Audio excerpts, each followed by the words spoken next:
All you Americans who've been following the Islamization of Europe from afar with horrified incredulity, if any of you are still nursing the cozy illusion that it could never happen in your country, it's time to wake up and rub those sleepy eyes, because the moment of truth has arrived. In case you haven't heard, there's a plan afoot to build a 13-story Islamic center and mosque a few yards from Ground Zero in New York.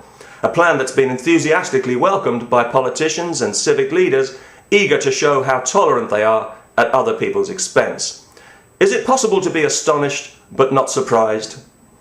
Apparently it's not enough that nearly 3,000 innocent people had to lose their lives in a hideous act of religious mass murder, but now their memory has to be insulted as well, and the religion that murdered them allowed to build a towering triumphalist mosque on the ground where they died.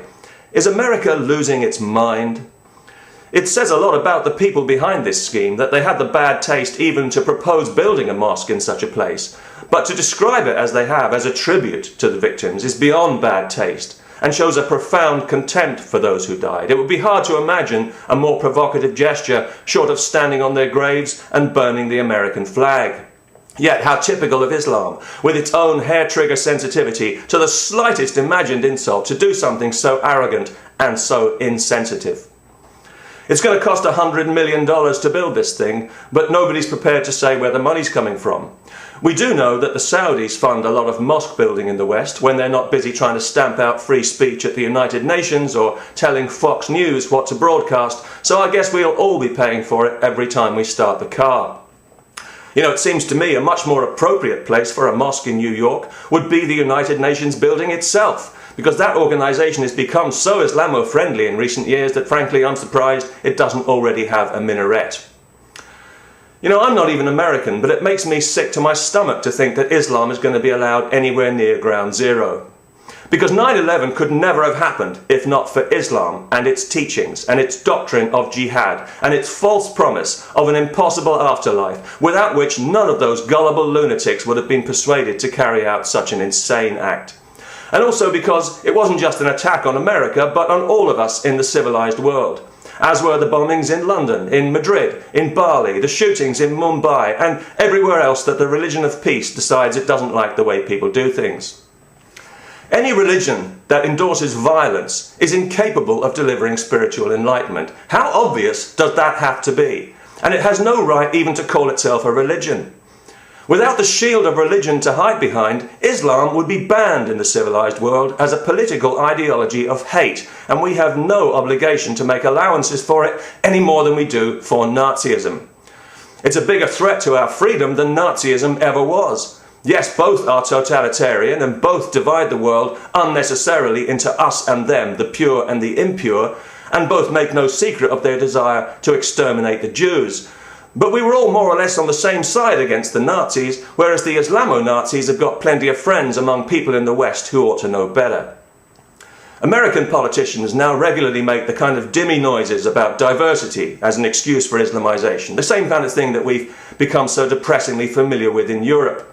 It's true that diversity has been good for America. It's been the making of that country. But American diversity has always been grounded in respect for the values, the individual liberties that make America what it is. Islam rejects those values, and that's the difference, and it's a very important difference. Islam despises what America is. It rejects everything America stands for, including freedom and diversity. And any Muslim who denies that is a liar. The organisation behind this scheme is called the Cordoba Initiative, and the building is to be called Cordoba House. And this is because Cordoba, or Cordoba, is the city in southern Spain where Muslims built their first great mosque at the start of, and as a symbol of, their conquest of Spain. The Ground Zero Mosque is intended to serve the same purpose in America. Building mosques on conquered sacred ground is standard practice. It's what Islam has always done to assert its supremacy, and that is what's happening here. And of course they know how insulting it is, how offensive it is. Are you kidding? Why do you think they chose a site as close as possible to Ground Zero? Or do you think that that was just an accident?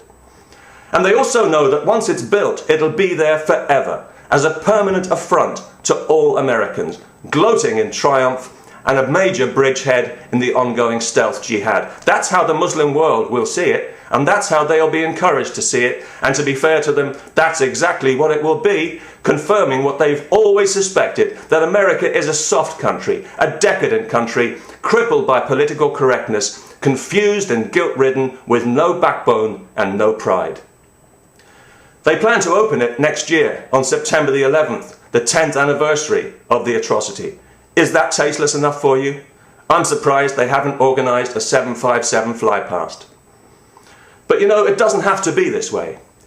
Here in London, we had a similar situation just recently where they wanted to build a gigantic mosque to overshadow the Olympic Games. Public opinion put a stop to that, and public opinion can put a stop to this disgraceful plan as well. And it can tell this group and the politicians who support them that enough is enough, and that this is one insult too far, and that America is a big country and there's plenty of room for them to build their offensive mosque, if they have to, somewhere else, somewhere perhaps more appropriate to the spirit of their religion, like the Arizona desert or Death Valley. Peace, and God bless the kuffar.